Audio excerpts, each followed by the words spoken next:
I'm here because I am a roaring lion crying out righteousness.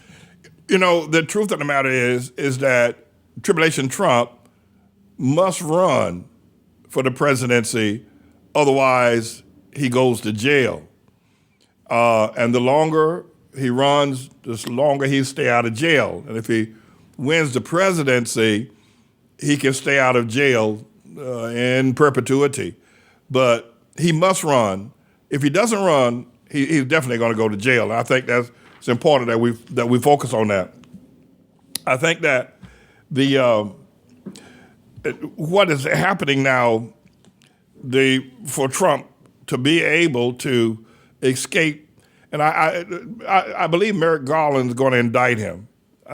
If Merrick Garland does not indict Trump, then we can kiss this whole thing that the Constitution and the rule of law. We can kiss all that goodbye. So he's going to have to do it. And you know, the attorney generals and the attorneys that serve the office of the Attorney General of America take an oath to serve without fear or favor. He's going to have to do that. But the legal woes that Trump has is his only running for presidency, whether he wins or not, will give him a 2-year lease on life.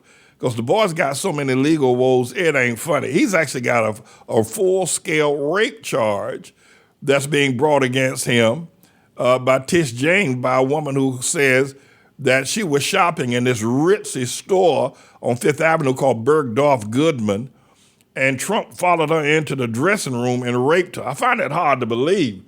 I've been to Bergdorf Goodman once, twice maybe, and I find it hard to believe that he could rape her in a dressing room and she didn't holler for help. The Bible says if you don't holler for help, then you can't punish the man. But anyway, that case is going forward here in New York City, along with a libel case where she is suing him for impugning her reputation. That's just one of the cases. Then you got Fannie Willis down there in Atlanta and Fulton County going to bring a charge against him for calling Brad Rassenberger and asking for 11,800 votes, one more than what they have, 800 votes rather. That indictment's going to fall. Lindsey Graham will be indicted in that process as well.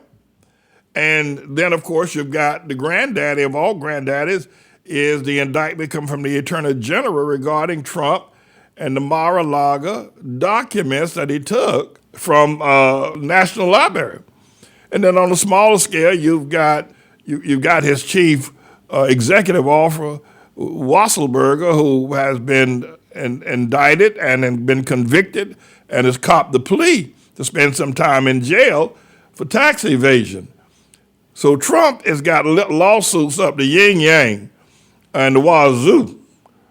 So the way he can stave these lawsuits is some of them by running. Now, Fannie Willis and probably Merrick Garland's going to have, even while Trump is running as president, they're going to call him in and indict him and charge him, fingerprint him, and then take him to court. That's going to happen. So we're looking at a very tumultuous next 2 years. The other thing is that we have to face in the reality is Joe Biden is a very weak person.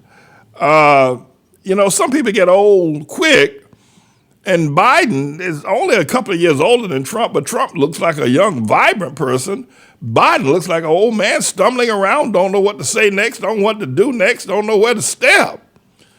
I don't know if Biden is going to be able to make it through.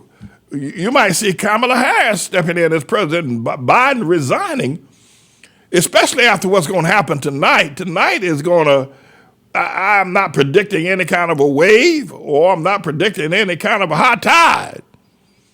But whatever happens tonight is going to leave America without a footing. Doesn't matter who or what or how. They're going to be fighting and catcalling and all kind of other things going on. But Biden is very weak.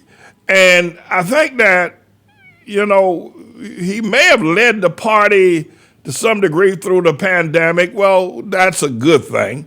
But half of the Republicans don't believe in the pandemic. The strange thing the strange thing that I find when I watch Trump's MAGA crowd, this one really blows your mind. It'll blow your mind too.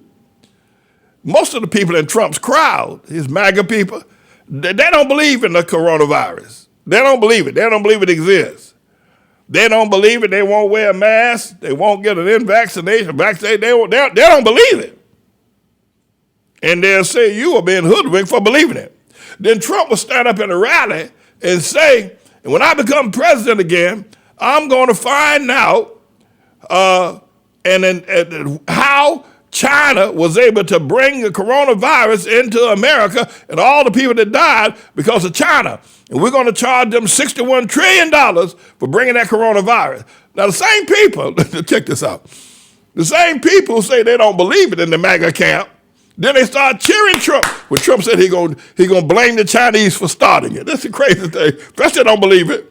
Then they say, but when Trump says it happened, well, and by the way, Trump had coronavirus. I swear, you ain't never seen nothing like this before. You ain't never seen nothing like these MAGA people. Well, I don't know. I'll take that back because the Hamites and the Obamaites, they're just as bad. Listen. Listen, the MAGA people stand up and say, we don't believe coronavirus. Ain't no coronavirus. It's a hoax. It's a hoax. It's a hoax. Then Trump gets coronavirus, right? Remember when he was president, he gets coronavirus. The boy almost died. Kevin McCarthy, that boy was down at the Jordan. They rushed that boy to the hospital in a helicopter over at Walter Reed. In a helicopter? That boy was just about dying. Stayed there for a few days. They got in and shot him with some of that special dope they have just for special people. He got back up again. And so even though Trump had coronavirus, almost died from it, said he had it, and almost died from it, but then his people say, there ain't no such thing coronavirus. You can't make this up. I swear you look and you see, is this for real? Anyway, so Trump is going to have to run. And I think he was out there in Ohio last night. He said he's going to make a big announcement. He ain't done nothing out there. I do declare, if I was J.D. Vance, well, I wouldn't be J.D. Vance. That's the first thing. But he should have resigned right there and said, listen, go ahead, Tim Ryan, you got the Senate. I ain't serving this man. I wouldn't serve this man. But that's nature of politics. So the other thing is that Biden is very weak. And what we refer to in the political talk, the bench, the Democrat bench is very weak. That is to say, people that you can pull up out of the political realm and have them run against Trump is very weak. And Biden running against Trump, he beat him one time. At least that's what they say. But I don't know if Biden can make it to 2024 himself. But the other thing is that, I started with this earlier. Biden, they destroyed Andrew Cuomo, who's the governor of New York. Now you got this woman Hochul, who looks like she's getting ready to get her lunch eaten by this guy Lee Zeldin up here in New York. Andrew Cuomo would have been he was getting ripe to run in the 2024 election. They destroyed him. And they let out people like Al Sharpton spit on him. So I don't think he's going to get the nomination from the Democrat Party, but he was one of the strongest they had on the bench. And Jill Biden and Joe Biden have destroyed Camelback Ain't Black Harris. You don't see that woman. No, it actually doesn't even exist anymore. I don't think Jill Biden liked her in the first place. And I think that Jill Biden thought she'd try to get sweet with Joe, but Joe don't like her either. Because remember in the election, she said she's out that little 9-year-old girl that you made bust out of Los Angeles, something like that. And but Jim Clyburn, that boy down there, that gray-haired man down there, why don't he comb his hair, brush his hair? Can Jim Clyburn, somebody buy that man a brush? Brush your hair, man. What's wrong with you? Jim Clyburn. Anyway, he likes Camelback, but I don't think Camelback Harris could mount a campaign against Trump either. So the only person that's left now is Hillary. Wouldn't that be interesting to see them go again? That would be really interesting. I'd love to see that. Boy, I'd be on the air every day. The Man Report, I'd be on the air every day reporting on. And I'll tell you what, you know, to see Hillary go out there, you may have noticed you haven't seen Hillary at any of the campaigns because I think she's reserving herself. I think that, I think that I don't see Biden making it to the end of his own term.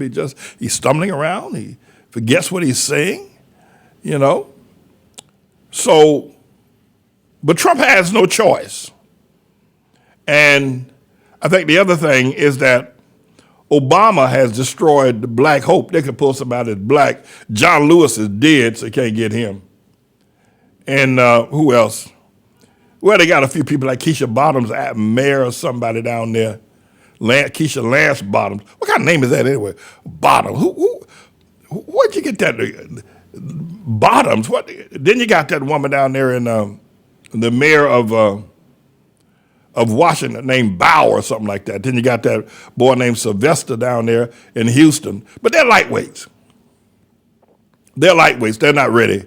You know, they're not ready for the big time. So, you know, Obama, you know, if you say, well, you know, we can run a black president. The problem is that, you know, running a black president is that the black population is shrinking. You know, there are more Hispanic people by, you know, there's twice as many. If there are 30 million Hamites, now I call them black, but they're Hamites. If there are 30 million Hamites in America, there's 60 to 65 to 70 million Latinos, Hispanics. Black people are in big trouble. And here's my prediction. I think that after this election tonight, today is over. Today is the 8th of November. After this thing is over with, I think politicians, both Democrat and Republican, are gonna drop courting black people vote because I don't think they need it anymore. I don't think black people, are going to be important to the process anymore. I thought I'd say that.